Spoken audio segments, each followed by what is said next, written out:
Good evening. There was a feeling of disbelief today in the little community of Ocean View, south of Dunedin, following the revelation that a number of homes had been built above a disused coal mine. The information has come to light after a shaft collapsed, leaving a gaping hole in a back garden. John McDermott reports.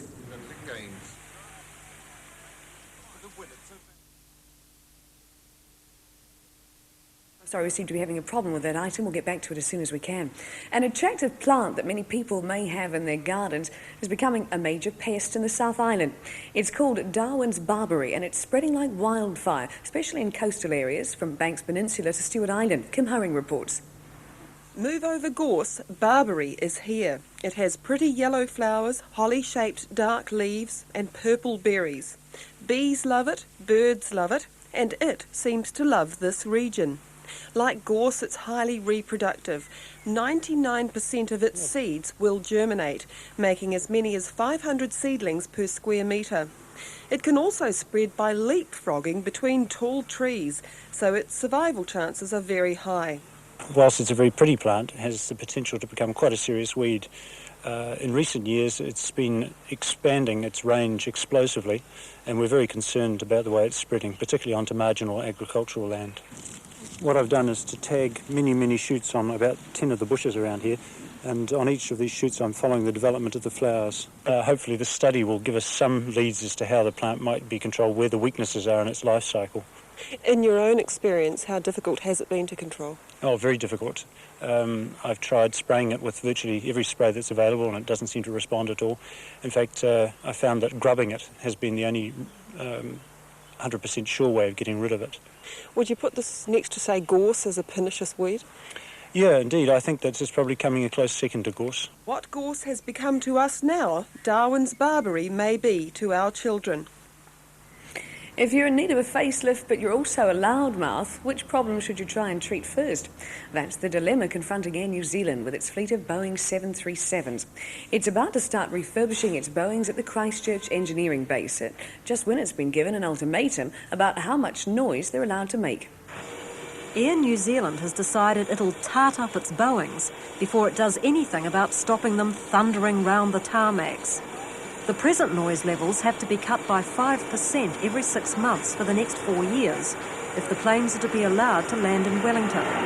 But Air New Zealand puts tarting up what you see before toning down what you hear. The first priority is to make the planes look pretty, so it's out with the old 60s psychedelic coloured seat covers and in with the new corporate colours, complete with a trendy touch of coral and grey. Acres of carpet's been cut and hundreds of new seat covers sewn to put in the Boeings which are being gutted in the Christchurch hangar. The spruce-up is costing $20 million. Money some say would have been better spent on silencing the planes. You'll have better looking aircraft within the cabin with completely new decor, and the next stage that we go into in reducing the noise of our jet engines will take a little bit longer than Christmas. Passengers on Boeings will be able to get an eyeful of the new decor next month and an earful of the noise for at least another year. Alana James reporting. The tiny West Otago district of Heriot has stolen a march on much bigger towns. At a time when country closed downs are the usual news, Heriot today opened a $500,000 community centre and opened it almost debt-free. Michael Lynch reports. They don't do things by halves on Heriot, and their idea of fundraising contains more than just a little bull. In less than a year, they've a very smart community centre. It did get a little fast-tracking last year, though, when Wrightson's bailed out of its new store in neighbouring Tapanui.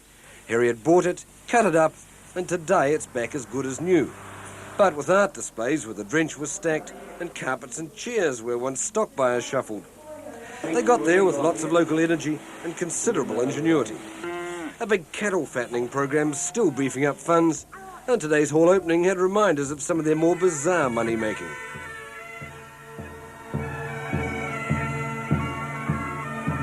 Stretching school Latin to the limit, the district was divided into Roman provinces and gold hoarded accordingly. Roman dances, Roman fundraising and Roman orgies all helped it pile up. But more important, say the locals, it brought a community together again. basically proves that despite quite a bit of adverse times, that when you're prepared to get out and do something, it's amazing what you can actually achieve. The opening had the local pipe band, songs from the school children, and country singer John Hoare arriving on his horse, even if his choice of lyrics didn't quite match the mood of optimism round here.